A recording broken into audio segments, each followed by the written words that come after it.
আসসালামু আলাইকুম সবাইকে।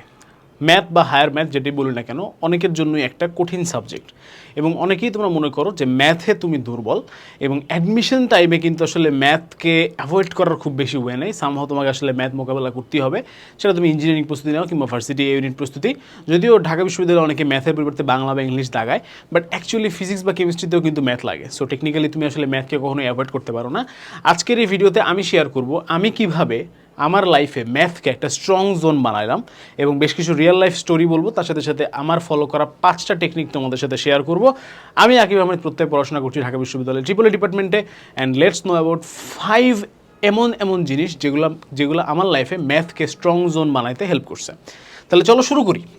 প্রথমে এরকম আলাপ করার আগে আমি একটু একটা রিয়েল লাইফ স্টোরি তোমাদের সাথে শেয়ার করতে চাই, যেই ঘটনাটা হচ্ছে আমার ক্লাস 6-এর ঘটনা। সরি 6-এর না, ক্লাস 4-এর ঘটনা। ক্লাস 4-এর ঘটনা, আমি যখন ক্লাস 4-এ ছিলাম, ছোট ছিলাম, তখন আমি একবার কোনো একটা ম্যাথ পরীক্ষাতে, সম্ভবত সেটা ষান্মাসিক পরীক্ষার ম্যাথ পরীক্ষাতে পাইলাম 66 আউট অফ 100। তো তোমার কাছে যদি মনে হয় যে এটা ভালো মার্ক, তার মানে তুমি একজন ব্যাক বেঞ্চার, যেটা আমি ছিলাম না। আমি আসলে সামনের দিকে পজিশন ছিল আমার।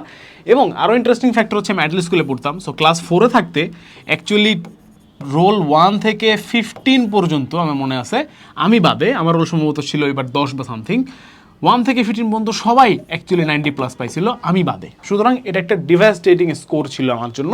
তার আগে আসলে 1, 2, 3 তো ছোটো একদম বাচ্চা ক্লাস, তখন আমার বাবা আমাকে ম্যাথ করাইতে মোটামুটি ভালোই ম্যাথ পারতাম এবং তখন আমার ম্যাথের রেজাল্ট ভালো ছিল, 199 এরকম করে পাইতাম। হুট করে ক্লাস 4-এ এসে আমি পেয়ে গেলাম হচ্ছে 66, যেটা আমার জীবনের একটা অন্যতম দুঃখের ঘটনা। এবং আমার কাছে মনে হলো যে এরপর থেকে আসলে আমি ম্যাথকে যেভাবে ঘুরে দাঁড়াইলাম ম্যাথে, এবং তার পরবর্তীতে অ্যাকচুয়ালি আমার এসএসসিতে ম্যাথ এবং হায়ার ম্যাথ দুইটাতেই ছিল 100, এইচএসসিতে আমার ম্যাথ এবং হায়ার ম্যাথ দুইটাতেই ছিল 100, এসএসসিতে হায়ার ম্যাথে ছিল 100, জেনারেল ম্যাথে ছিল 99, এইচএসসিতে দুইটাতেই ছিল 100। সো ম্যাথ আমার যেভাবে আমার লাইফের এরকম একটা টার্নিং পয়েন্ট হয়ে গেল, এবং তার থেকেও ভালো ব্যাপার হচ্ছে ডিইউতে আমার ম্যাথের মার্ক ছিল 23.75 আউট অফ 25। সো ওভারঅল ম্যাথে আর আমাকে কখনো ফিরে তাকাইতে হয় নাই। আল্লাহর রহমতে আমি ম্যাথে একদম টপ নচ রেজাল্ট করে আসতেছি আজীবন। সো কীভাবে আমি সেই ঘুরে দাঁড়ানোর ব্যাপারটা হইলো আমার সাথে, সেটা আমি আস্তে আস্তে শেয়ার করবো। আরেকটা জিনিস হচ্ছে আমি একটু শেয়ার করবো আমার অ্যাডমিশনের ম্যাথের জার্নি। এটা আমি পয়েন্টগুলো বলতেই অ্যাকচুয়ালি বলে ফেলবো আস্তে আস্তে। ওকে, প্রথম যে জিনিসটা সেটা হচ্ছে আমি অলওয়েজ ম্যাথে টাইপ বেসড পড়াশোনা করতাম, ঠিক আছে? সো তোমরা দেখবা ম্যাথ বইয়ে, তোমাদের ইন্টারমিডিয়েটের বইগুলোতে, এসি আহমেদ স্যারের বই বা কিতাবুদ্দিন স্যারের বইতে সিরিয়ালি অনেক অঙ্ক দেওয়া থাকে, বাট আনফর্চুনেটলি সব বইতে টাইপ ভিত্তিক ম্যাথ দেওয়া থাকে না। অর্থাৎ একটা ম্যাথ এই টাইপের, একটা ম্যাথ ওই টাইপের, একটা ম্যাথ দুইটা টাইপ মিলানো, এরকম হাবিজাবি করে একদম এলোমেলো আকারে থাকে।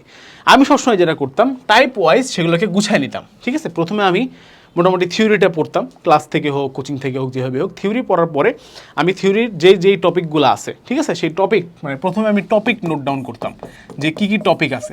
দেন নোট ডাউন করার পরে কোন কোন টপিকের আন্ডারে কোন কোন ম্যাথ আছে বইয়ের, সেগুলো আমি আলাদা করে সিরিয়াল নাম্বার করে লিখে ফেলতাম। লিখে ফেলার পরে সবগুলো ম্যাথ আমার কাভার হয়ে গেল, কোনো না কোনো টপিকের আন্ডারে তো পড়বেই সেই ম্যাথটা। দেন আমি হচ্ছে বই থেকে সেই অঙ্কগুলো করতাম। তো আমি বেসিক্যালি টাইপ বেসড পড়াশোনা করছি ম্যাথে, কখনোই আমি আসলে একটার পর একটা ম্যাথ ভেবে বই থেকে করে যাই নাই। ওকে, 2, কোনো ম্যাথ স্কিপ না করা। তোমাদের একটা অভ্যাস আছে, কদিন আগে একটা ছেলে আমাকে হোয়াটসঅ্যাপে কোশ্চেন করতেছিল যে ভাইয়া, যখন আমি প্রথমবার এইচএসসি 26 যখন আমি প্রথমবার ম্যাথ করবো, তখন কি সব ম্যাথ করবো নাকি স্কিপ করবো? এটা শুনে আমি অবাক হয়েছি, কারণ আমি জীবনে আসলে ম্যাথ স্কিপ করি নাই। কারণ প্রথমবার না, অ্যাটলিস্ট প্রথম 2বার আমি সব ম্যাথ করতাম, 2-3বার পর্যন্ত। বইয়ের ম্যাথ তোমার সবগুলা জীবনে একবার হলেও করা উচিত, ঠিক আছে? প্রথমে টাইপ ওয়াইজ ভাগ করে নাও, দেন ম্যাথগুলো করো। ওকে, আচ্ছা, অ্যাডমিশনের সময় কি? অ্যাডমিশনের সময়ও তুমি টাইপ বেসড পড়াশোনা করবা ম্যাথের উপরে, যে কোন কোন টাইপগুলো অ্যাডমিশনের প্রশ্ন আসে বা আসতে পারে, সেই টাইপগুলো ভাগ করে নিবা। দেন ওই টাইপের আন্ডারে যে ম্যাথগুলো আছে সেগুলো পড়বা। ইঞ্জিনিয়ারিংয়ের জন্য কিতাবুদ্দিন, ডিউর জন্য এসি আহমেদ। তাহলে সেখানেও তোমার কি প্রথমে একবার কোনো ম্যাথ স্কিপ করা অ্যাকচুয়ালি উচিত না, সব ম্যাথ করা উচিত। যেগুলো আসছে, যেগুলো আসে নাই বোর্ডে, যেগুলো বিভিন্ন অ্যাডমিশনে আসছে, যেগুলো অ্যাডমিশনে আসে নাই, সব কিছু একবার হলেও তোমার ম্যাথগুলো অ্যাকচুয়ালি দেখা উচিত। 3, রেগুলার ম্যাথ করা। এইটা একটা ইম্পর্টেন্ট ইস্যু। তোমরা যেটা করো সেটা হচ্ছে ম্যাথে তোমরা শুরুতে একদিন একটা ম্যাথ করো, একদিন ধরো ম্যাথ করলা, আজকে প্রায় 3-4 ঘন্টা ম্যাথ করলা, ম্যাথ করার পর রেখে দিলা, দেন 1 সপ্তাহ আর তোমরা সেটা ধরো না। তো ম্যাথ হচ্ছে এমন একটা স্কিল, ম্যাথ কিন্তু একটা স্কিল। অন্যান্য সাবজেক্ট পড়াশোনার জন্য তোমার নলেজ ইমপ্রুভ হয়, বাট ম্যাথ কিন্তু একটা স্কিল। সো ম্যাথ এমন একটা স্কিল, বা যে কোনো স্কিল ডেভেলপমেন্টের একটা প্রথম শর্ত হচ্ছে তোমাকে রেগুলার সেটা করতে হবে। ধরো তুমি দাবা প্লেয়ার হতে চাও, প্রো দাবা প্লেয়ার হতে চাও, তোমাকে রেগুলার দাবা খেলতে হবে এবং শিখতে হবে। তুমি ভালো ক্রিকেটার হতে চাও, রেগুলার ক্রিকেট খেলতে হবে। স্কিল বেস যে ব্যাপার স্যাপারগুলো আছে, ধরো তুমি টিচার হতে চাও, আমি টিচার, আমি যদি রেগুলার না পড়াই, রেগুলার যদি এরকম ক্যামেরার সামনে এসে কথা না বলি, হঠাৎ করে একদিন কথা বললাম, দেন 1 মাস পর কথা বললাম, দেখবা যে আমার কথা বলার স্টাইল খারাপ হয়ে গেছে, আমার পড়ানো খারাপ হয়ে গেছে। সো ম্যাথের এই স্কিলটার জন্য রেগুলার ম্যাথ করাটা ইম্পর্টেন্ট। প্রতিদিন কিছু কিছু সময় ম্যাথের জন্য বরাদ্দ রাখতে পারলে খুবই ভালো। এবং অ্যাডমিশনের সময়ও যাদের ম্যাথে দুর্বলতা আছে, প্রতিদিন অ্যাটলিস্ট 1 ঘন্টা সময় ম্যাথের জন্য বরাদ্দ রাখো। তোমার নেক্সট দিন হয়তো কেমিস্ট্রি পরীক্ষা আছে কোচিংয়ে, বা ফিজিক্স পড়াচ্ছে আজকে কোচিংয়ে, বাট তারপরে তুমি 1 ঘন্টা ম্যাথ করো, ঠিক আছে?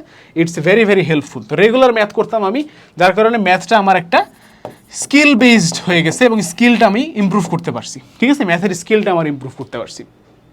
4 নাম্বার পয়েন্ট, আর একটা কথা, এই ম্যাথের স্কিল ইমপ্রুভ হওয়ার কারণে আমার কিন্তু ফিজিক্সেও অ্যাকচুয়ালি প্রচুর মার্কস রইতে পারতাম আমি, ঠিক আছে? ম্যাথের স্কিল ইমপ্রুভ হওয়ার কারণে ফিজিক্সেও প্রচুর মার্কস রইতে পারতাম, কারণ ফিজিক্স যেগুলো একটু ক্রিটিক্যাল ম্যাথ, থিওরিটা পড়া থাকলে আমি অ্যাকচুয়ালি করে ফেলতে পারতাম, ঠিক আছে? আচ্ছা, নেক্সট, চ্যাপ্টার ভিত্তিক পড়াশোনা। এটার মানে কি? এটার মানে হচ্ছে ভাইয়া, এটা নিয়ে আরেকটা ভিডিওতে আমি কথা বলছি। কিছু কিছু চ্যাপ্টার আছে, ধরো তোমার ক্যালকুলাস, ক্যালকুলাস মানে কি? ডিফারেন্সিয়েশন, ইন্টিগ্রেশন, তারপরে হচ্ছে ত্রিগোণমিতি। এখানে কিন্তু ভাইয়া অনেক ম্যাথ তোমাকে আসলে কি করতে হয় বলতো? মুখস্থ করতে হয় বা মনে রাখতে হয় যে এই মেথডেই এই ম্যাথটা করতে হবে, তাই না? তাহলে এই চ্যাপ্টারগুলার মিনিমাম তোমার 3 বার করে শেষ করা উচিত, মিনিমাম 3 বার করে শেষ করা উচিত। তুমি এক্সপেক্ট করতেছো যে তুমি ইন্টিগ্রেশনের সব ম্যাথ পারবা একবার মাত্র করে, তুমি ভুল পথে আসো। তুমি ত্রিকোণমিতি 3 বার, আমি এখন যদি হুট করে আমাকে ত্রিকোণমিতির প্রশ্ন জিজ্ঞেস করো, অনেক ত্রিকোণমিতি আছে আমি হয়তো তোমাকে সলভ করতে পারবো না, না দেখে। কেন? কারণ এগুলো মুখস্থ বা মনে রাখার ব্যাপার। আমি ম্যাথের যতই স্কিল্ড হই না কেন, ওই ম্যাথটা ওই পার্টিকুলার নিয়মে না করলে আমি পারি না। এরকমও হয়েছে আমার সাথে যে অফলাইন ক্লাসে ত্রিকোণমিতির একটা ম্যাথ শুরু করছি, অর্ধেক এসে আটকায় গেছে, আর পারতেছি না। আর আমি স্বীকার করছি আমি ভুলে গেছি, আমি একটু দেখে এসে আবার করতেছি, ব্রেক দিলাম, দেখে এসে আবার করে দিলাম। এই চ্যাপ্টারগুলো একরকম পড়াশোনা। আবার মনে করো তোমার কোনিক্স, ঠিক আছে? তারপরে হচ্ছে গিয়ে তোমার মনে করো স্ট্যাটিক্স মানে স্থিতিবিদ্যা, ডায়নামিক্স মানে গতিবিদ্যা। এই চ্যাপ্টারগুলো কিন্তু পুরোপুরি তোমার স্কিল বেস বা থিওরি বেস চ্যাপ্টার। তুমি কোনিক্সের থিওরিটা একবার পারলে তুমি আজীবন মনে রাখতে পারবা। বিন্যাস সমাবেশ, এই যে 24-এর অবশ্য বিন্যাস সমাবেশ নাই, মানে শর্ট সিলেবাসে নাই, যাদের ফুল সিলেবাস 26 ব্যাচ তারা জানো যে বিন্যাস সমাবেশ। আমি জীবনে বিন্যাস সমাবেশের ক্লাস করছি হচ্ছে একবার, মানে আমার ক্লাসে ফয়সাল আজিজ স্যার পড়ে তো এনডিসিতে, আমি একবার ওনার 3-4টা ক্লাস উনি শেষ করে দিয়েছিল পুরো বিন্যাস সমাবেশ, আমি একবার করছি জীবনে। আর আমি কোনো ভাইয়া কোনো স্যার কোথাও বিন্যাস সমাবেশ করিনি, সারা জীবনে আমি বিন্যাস সমাবেশ পারি। এখন আমি যদি পড়াই, আই ক্যান গ্যারান্টি ইউ, আমি তোমাকে বুঝাবো এবং 10 জন ছেলেকে বোঝালে, 10 জন ছেলে মেয়েকে বোঝালে মিনিমাম 8 জন ছেলে মেয়ে একবারে সেটা শিখবে এবং জীবনে ভুলবে না, এমনভাবে পড়াতে পারবো। সো এই ধরনের কিছু চ্যাপ্টার আছে, ঠিক আছে? সো কোন চ্যাপ্টারের কোন স্ট্র্যাটেজি এটা তোমাকে বুঝতে হবে। তুমি যদি ত্রিকোণমিতি যেভাবে পড়তেছো, কোনিক্স সেভাবে পড়তে যাও, তুমি ধরা খাবা, ঠিক আছে? ডিফারেন্সিয়েশন যেভাবে পড়তেছো, তুমি যদি ম্যাট্রিক্স সেভাবে পড়তে যাও, তুমি ধরা খাবা। তো তোমাকে কোন চ্যাপ্টার কোন নিয়মে পড়া উচিত এটা তোমাকে বুঝতে হবে, ঠিক আছে? এবং আমি এটা বুঝতে পারছিলাম বলেই ম্যাথ আমার strong zone. Last but not the least, ম্যাথের রিভিশন স্ট্র্যাটেজিস। যে কোনো একটা চ্যাপ্টারকে আমি 3 ধাপে শেষ করতাম, ঠিক আছে? 3 ধাপে আমি একদম চ্যাপ্টার শেষ করতাম, এবং শেষ মানে শেষ, done, I am done with this chapter. কীভাবে করতাম জিনিসটা দেখো। প্রথম ধাপ, step 1, all maths type wise আমি সব ম্যাথ করব, সব মানে সব, বোর্ডে আসুক না আসুক, অ্যাডমিশনে আসুক না আসুক, দুনিয়ার সব ম্যাথ আমি একবার করব, একবার, জাস্ট একবার, ওকে? সেকেন্ড টাইম শুধুমাত্র সেই সমস্ত ম্যাথ করব যেগুলো আমি দেখেই বলতে না পারতেছি যে কীভাবে করতে হবে।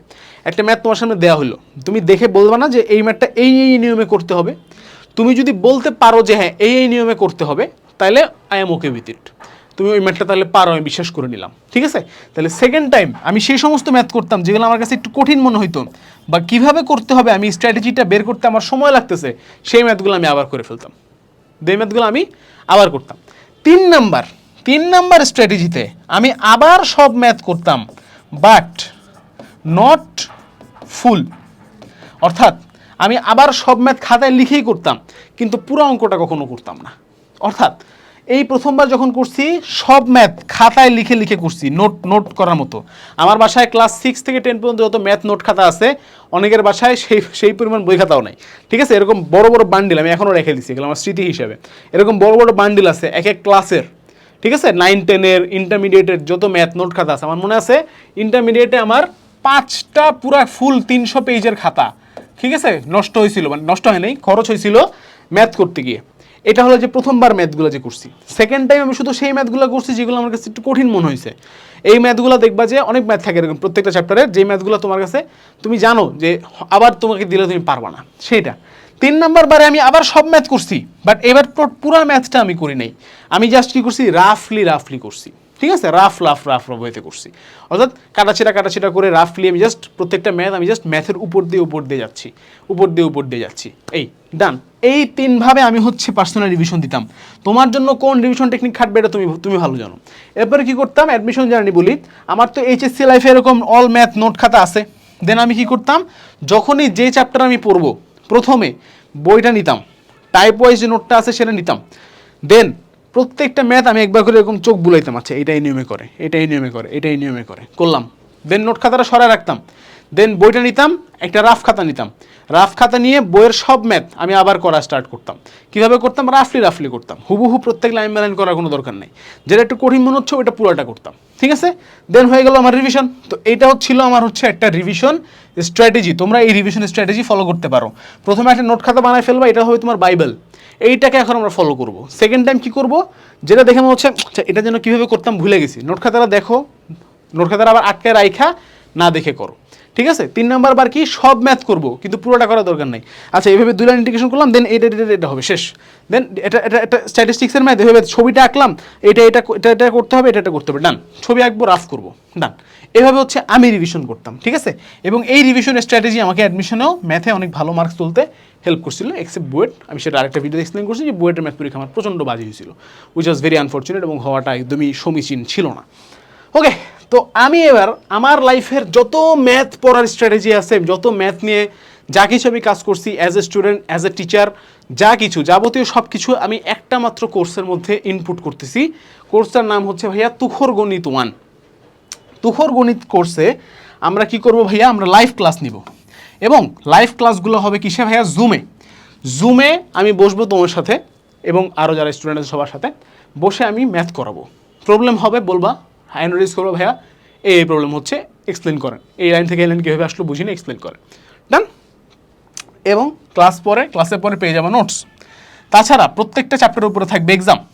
এবং এই ক্লাসে আমরা আসলে কি পড়াবো, এই ক্লাসে আমরা প্রথমত পড়াবো টাইপ ওয়াইজ ভাগ করা math for engineering and varsity. তার সাথে পড়াবো কোশ্চেন ব্যাংক সলভিং, অর্থাৎ ম্যাথের ওই পার্টিকুলার টাইপের আন্ডার যতগুলো প্রশ্ন আসছে ইঞ্জিনিয়ারিং এবং ভার্সিটিতে সেগুলো পড়াই দিব। তাহলে টাইপ ওয়াইজ থিওরি এবং কোশ্চেন ব্যাংক সলভিং পড়াই দিব। এক কথায় ভার্সিটি এবং ইঞ্জিনিয়ারিংয়ের জন্য ম্যাথ যদি কেউ তুখোর গণিত 1-এ ভর্তি হয়, দুনিয়ার আর কোনো কিছু তার লাগবে না, ট্রাস্ট মি। আর কোনো জায়গাতে তোমার কোনো ভিডিও, কোনো কিছু, কোনো কোর্স, কোনো রেকর্ডেড কোর্স, ক্র্যাশ কোর্স, অমুক তমুক কিছু কিনতে হবে না, আই ক্যান গ্যারান্টি ইউ। ওকে, এবং এই তুখোর গণিত কোর্সে আমি একটা জিনিস এক্সট্রা প্রোভাইড করতেছি, সেটা হচ্ছে প্রিসাইজ মেন্টরশিপ, যেটা আলাদা কোর্স হিসেবে অনেকে সেল করে, বাট আমি পার্সোনালি দিচ্ছি তোমাদেরকে ফ্রিতে। তোমার যাবতীয় অ্যাডমিশন লাইফের সমস্যা, ডিপ্রেশন, চিন্তা, দুশ্চিন্তা, কনফিউশন, এগুলো তোমরা আমাকে ফেসবুক গ্রুপে সরাসরি তোমরা আমাকে জিজ্ঞেস করতে পারবা, এবং সেগুলো আমি তোমাদেরকে অ্যান্সার করে দিব। মাঝে মধ্যে ফোনেও কথা হতে পারে, কোনো সমস্যা নাই, ঠিক আছে। তো আমি যেটা বলতেছি, এটা একটা অল ইন ওয়ান কোর্স, অর্থাৎ ম্যাথ নিয়ে তোমার যত দুশ্চিন্তা সেগুলো দূর করার জন্য একটা কোর্স এনাফ। সো তোমরা এখনই এনরোল করে ফেলতে পারো এই কোর্সটাতে, ডেসক্রিপশনে লিঙ্ক দেওয়া থাকবে। দেখা হচ্ছে ইনশাল্লাহ ক্লাসে। সবার জন্য অনেক অনেক শুভকামনা। আসসালামু আলাইকুম, আল্লাহ হাফেজ, দেখা হবে বিজয়।